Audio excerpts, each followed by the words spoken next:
Salut, alors comme tu sais, j'ai sorti une toute nouvelle formation qui s'appelle Créer ta première formation et vend entre 50 et 200 euros. Et si tu hésites encore à te procurer cette formation, à faire l'essai, eh bien je t'invite à regarder tout de suite un extrait d'un des modules de cette formation. On y va. Alors, nous voici dans le 5e module de la formation. Donc, un module très dense dans lequel on va voir ensemble, et bien justement, on va finaliser ensemble ta première formation, puis la mettre en ligne et enfin livrer tes clients. C'est un module qui est très dense, justement, comme je te disais, comme tu vois, il est en 3 parties, donc en 3 vidéos. Donc, je vais te montrer dans ce module une structure de création de contenu que tu vas utiliser pour créer chacun des modules de ta formation. Tu vois comment on l'a fait avec ta page de vente, en fait, et bien là, on va faire exactement la même chose pour chacun des modules de ta formation. Mais avant de passer à ça, je dois absolument t'expliquer un truc qu'il est primordial que tu comprennes bien si tu veux que tes formations soient une réussite. Donc, ce que tu dois comprendre. Alors, tu sais, la plupart de ceux qui créent des formations, en fait, ils pensent qu'il suffit simplement d'avoir un bon sujet et un bon contenu de formation, par exemple avec des bons plans d'action pour que les clients passent à l'action, qu'ils aient des résultats et qu'ils soient satisfaits. Le problème, c'est que ça ne marche absolument pas comme cela du tout. Et du coup, qu'est-ce qui leur arrive en fait à ces gens ? Eh bien, voilà, ils vendent leur formation et puis ils ont des clients qui sont pas contents, qui demandent le remboursement. Alors, ils ont des taux de remboursement qui sont complètement ahurissants. Ils ont des commentaires négatifs. Les gens sont pas contents, des clients sont pas contents. Et eux, ils comprennent pas pourquoi, tu vois. Ils comprennent pas pourquoi parce que la formation qu'ils ont créée, ils savent qu'elle est de qualité. La formation qu'ils ont créée, ils savent qu'elle est utile, ils savent que les plans d'action à l'intérieur fonctionnent et qu'ils donnent des résultats, et donc ils comprennent absolument pas qu'est-ce qui leur arrive. Ils comprennent pas pourquoi les clients sont pas satisfaits, ils comprennent pas pourquoi les clients passent pas à l'action, ils comprennent pas pourquoi les clients demandent le remboursement de leur formation. Le problème, c'est quoi ? D'où est-ce qu'il vient le problème ? Le problème, en fait, c'est que ils font une erreur qui est très répandue et qui fait que même d'excellentes formations peuvent être perçues comme étant médiocres et décevoir les clients. Le mot magique ici, c'est le mot perçu. Il faut que tu retiennes bien ceci, c'est hyper important. La qualité perçue de ta formation est aussi importante, voire plus importante que sa qualité réelle.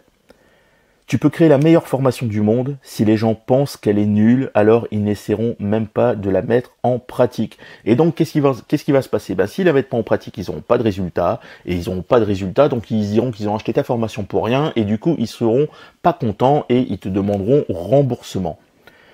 Or, ton but, c'est justement de satisfaire tes clients. Donc, tu dois absolument faire en sorte que ta formation soit perçue comme étant d'excellente qualité par tes clients.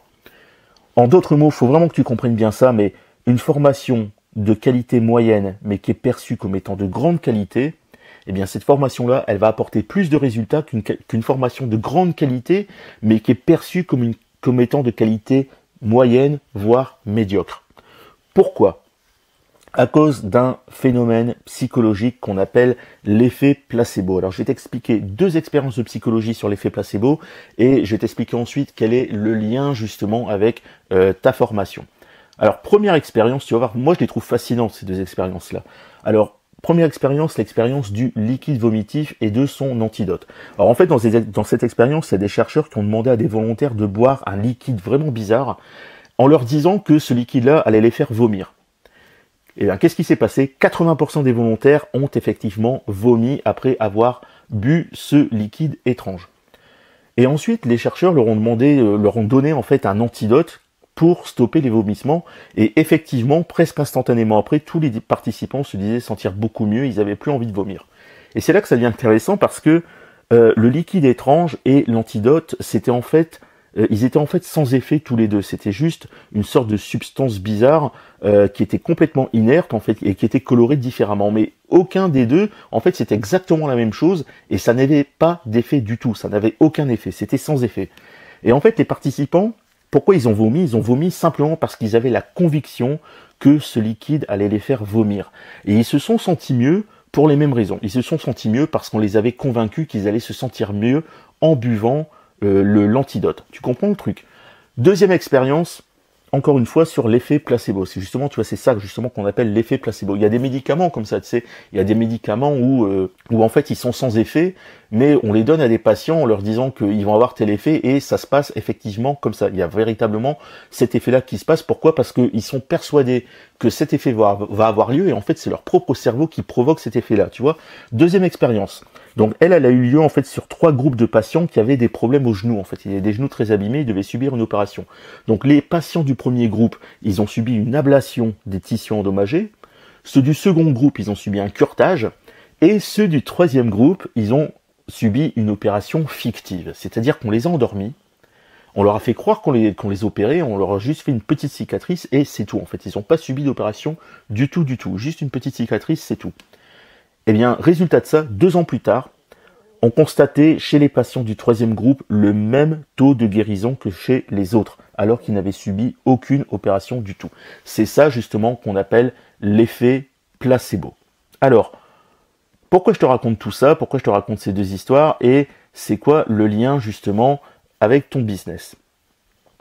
Eh bien en fait, c'est la même chose pour tes clients, tu vois, c'est exactement ce que je te disais. Et donc, qu'est-ce que tu dois faire? Tu dois faire en sorte que tes clients croient dur comme fer en l'efficacité de ta formation. Parce que plus ils vont y croire, et plus elle sera efficace pour eux. Tu vois, c'est exactement comme l'antidote contre les vomissements et exactement comme l'opération fictive. Plus ils vont y croire, plus ils auront des résultats. Et moins ils vont y croire, moins ils auront de résultats, tout simplement. C'est vraiment ce que je te disais, c'est au niveau de la qualité perçue. Ta formation, elle peut être monstrueuse, ça peut être la meilleure formation du monde. Si les gens sont persuadés qu'elle est nulle, eh bien, elle sera nulle pour eux, ils n'auront pas de résultats, ils n'en mettront pas en pratique, etc. Donc, tu dois créer une formation de qualité, obligatoirement. Tu dois pas faire de la merde, quand même, tu dois pas faire de la merde non plus. Tu dois créer une formation qui est de qualité, mais tu dois aussi faire en sorte qu'elle soit perçue par tes clients comme étant de qualité. Ça signifie que ta formation, elle doit être construite de façon à booster sa qualité perçue. Et la façon la plus simple et la plus efficace de booster la qualité perçue d'une formation, eh bien, c'est d'utiliser un plan qui se base sur les sciences cognitives et sur la manière dont le cerveau humain apprend et retient les informations. Qu'est-ce que ça veut dire tout ce charabia? Qu'est-ce que ça veut dire concrètement? Eh bien, concrètement, ça veut dire que chacun de tes modules doit contenir 5 éléments qui sont importants. Ces 5 éléments, qu'est-ce que c'est? Tout d'abord, un concept, c'est-à-dire que chaque module doit reposer sur un concept qui est simple et facile à comprendre. Tu dois avoir des preuves, donc chaque module doit contenir des preuves que tes techniques fonctionnent. Tu dois avoir, troisièmement, un processus. Donc chaque module doit contenir un processus simple à comprendre et à utiliser. Donc ça, c'est le fameux plan d'action, justement, le plan d'action détaillé que tu as créé. Chaque module doit avoir au moins un motif. Donc en fait un motif, c'est en fait un motif valable pour motiver ton client à passer à l'action. Et au moins une projection. Donc chaque module doit aider ton client à se projeter dans l'avenir.